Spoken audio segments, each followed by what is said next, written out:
Hi అండి. నమస్తే అందరికీ. నేను మీ తెలుగమ్మాయి లక్ష్మి. మా పెరటి జామ చెట్టు. నేను లాస్ట్ టైం వచ్చినప్పుడు ఈ జామ చెట్టుకున్న స్టోరీ చెప్పాను కదండీ! నేను ప్రెగ్నెంట్‌గా ఉన్నప్పుడు మా మావయ్య గారు కడియం నుంచి తీసుకొచ్చి ఈ జామ చెట్టుని పెరట్లో వేశారు. నా పిల్లలతో పాటుగానే ఈ జామ చెట్టు కూడా పెరిగింది. ఇప్పుడు నా పిల్లలకి ఎంత వయసో ఈ జామ చెట్టుకు కూడా అంతే వయస్సు.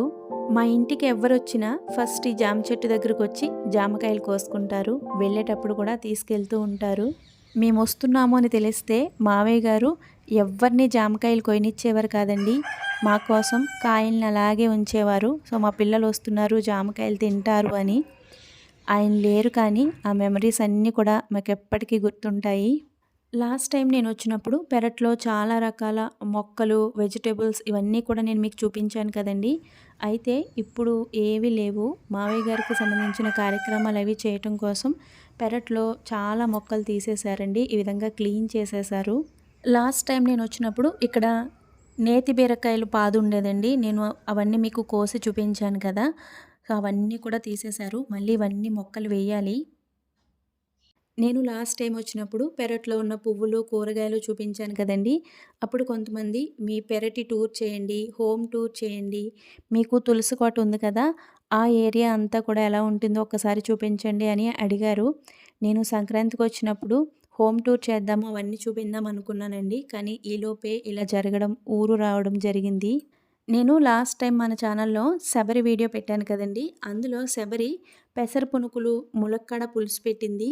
చాలామంది ఆ కూర ఎలా వండుకోవాలి శబరి చేతే వండించి వీడియో పెట్టండి అని అడిగారు. శబరి ఎలా వండుతుందో అలాగే ఈ పెసర పునుకులు, ములక్కాడ పులుసుని ఏ విధంగా తయారు చేసుకోవాలో ఈరోజు వీడియోలో నేను మీకు చూపిస్తాను. గోదావరి జిల్లాల్లో ఈ పెసర పునుకుల కూర చాలా ఫేమస్ అండి. చాలామంది ఫంక్షన్స్‌లో, బంతి భోజనాల్లో కూడా ఈ పెసర పునుకుల కూరని వడ్డిస్తూ ఉంటారు. ఈ పులుసు తయారు చేసుకోవడం కోసం ఒక 3 ఆనియన్స్‌ని ఈ విధంగా సన్నగా తరిగి పక్కన పెట్టుకోండి. పల్లెటూర్లలో చాలామంది కట్టెల పొయ్యి మీద వంట చేసుకుంటారండి. అత్తయ్య గారి ఇంట్లో కూడా రైస్ మాత్రం కట్టెల పొయ్యి మీదే వండుతారు. కొన్ని కర్రీస్ అంటే చేపల పులుసు లాంటివి, నాన్ వెజ్ వంటలు ఏమైనా ఉంటే గనక కట్టెల పొయ్యి మీదే వండుతారు. ఇలా చిన్న చిన్న వంటలు ఏమైనా ఉంటే గనక ఇంట్లోనే గ్యాస్ స్టవ్ పైన తయారు చేసుకుంటారు. ఈ పులుసు కోసం నేనిక్కడ ములక్కాడలు కట్ చేస్తున్నాను. ఇక్కడ మీరు సాహితీ, సాత్విక్ అల్లరి చూస్తున్నారు. మామూలుగా మనం ఒక్కరి అల్లరే భరించలేము. ఇంకా ట్విన్స్ ఉంటే ఆ అల్లరి మామూలుగా ఉండదండి. ఇద్దరు చాలా అల్లరి చేస్తారు.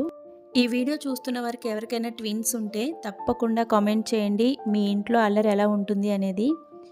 మనం కట్ చేసుకున్న ములక్కాడ ముక్కల్ని వాటర్‌తో చాలా నీట్‌గా ఈ విధంగా క్లీన్ చేసుకోవాలి. అలాగే ఒక 4-5 పచ్చిమిర్చిని కూడా చీలికల్లాగా ఘాట్లు పెట్టి పక్కన పెట్టుకోండి.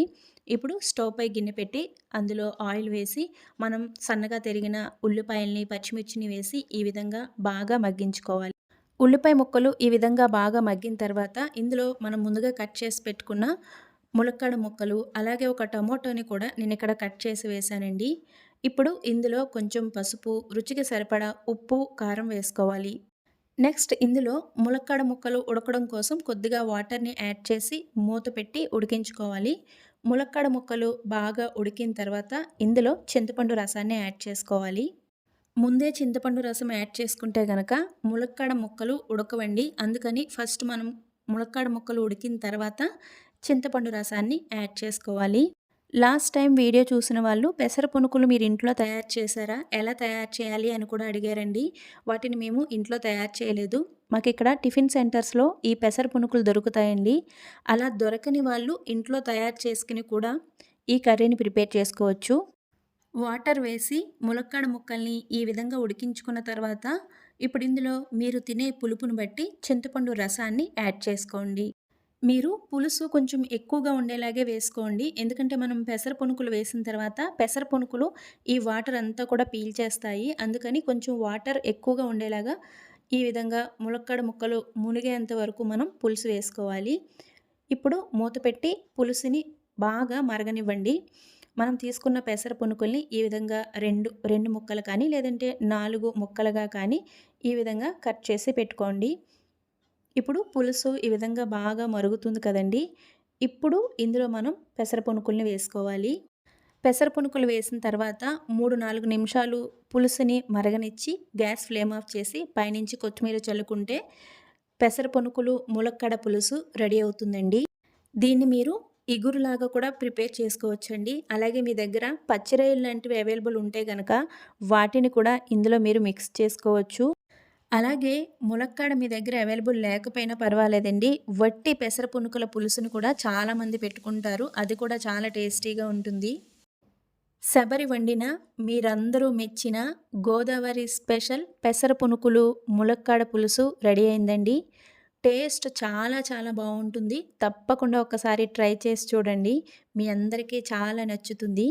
మనం వేసిన చింతపండు పులుసు ఈ పెసర పునుకులు పీల్చుకొని మనం వేడి వేడి అన్నంలో కలుపుకొని తింటూ ఉంటే టేస్ట్ అద్దిరిపోతుంది. తప్పకుండా ట్రై చేయండి. ఇటువంటి మరిన్ని రెసిపీస్ కోసం, వీడియోస్ కోసం ఛానల్ని తప్పకుండా సబ్స్క్రైబ్ చేసుకోండి ఫ్రెండ్స్.